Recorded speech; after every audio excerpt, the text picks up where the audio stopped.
Chinese tells US and Britain to stop interfering in Hong Kong affairs. Here's a summary of the article. London, November 18. China's ambassador to London said on Monday foreign countries, including the United States and Britain, should stop interfering in Hong Kong's internal affairs as protesters continued to battle with Hong Kong police. Some Western countries have publicly supported extreme violent offenders. The U.S. House of Representatives adopted the so-called Hong Kong Human Rights and Democracy Act to blatantly interfere in Hong Kong affairs, which are China's internal affairs, Ambassador Liu Xiaoming told reporters. The British government and the Foreign Affairs Committee of the House of Commons published China-related reports making irresponsible remarks on Hong Kong. What is worse, certain British politicians even plan to present award to a chief propagandist for Hong Kong independence. This post received a score of 56,324, with an upvote ratio of 94%. Here are the top comments in response to this article. This within a week of them threatening the Swedish government over attending a prize ceremony that honors Gui Minhai, a Swedish author they kidnapped and jailed in China. Lol. He was kidnapped in Thailand and turned up in mainland China, and Thailand had no record of him leaving the country.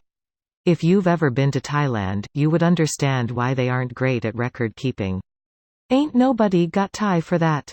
Siam impressed. Phuket, I'll join in with the puns. A matter of internal security, the age-old cry of the oppressor. The first duty of every Starfleet officer is to the truth. Whether it's _scientific truth or historical truth or personal truth, It is the guiding principle on which Starfleet is based. Shit, time to watch that entire series again. In Star Trek timeline, one think we're all about to die in a fiery apocalyptic world war. That was supposed to happen in the 90s. Oh, so we're right on schedule. Feels like we're a little early. I feel we are just getting warmed up for it at this point. We're in the angry but still peaceful parts of history like 1935. So, HK won't go silently into the night, I suppose. It is still in flames. Reddit's live HK report here. Live YouTube feed of the ongoing police siege. Literally in flames.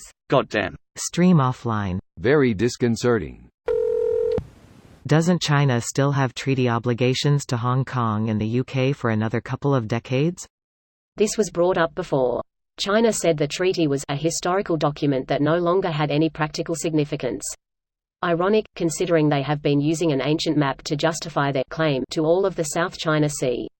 From 1997. Eons ago. Weren't there dinosaurs back then? Oh yeah, definitely. They made a movie about it. Great documentary. Horrible tragedy. Never forget JP. Personally, I preferred the TV show. Excuse me, sir. I am repressing these people, do you mind? Help, help. I'm being repressed. Come see the violence inherent in the system. Violence inherent in the system. Doing God's work. Bloody peasant. Apartheid in South Africa ended with international trade sanctions to support the protests. We need to do the same again.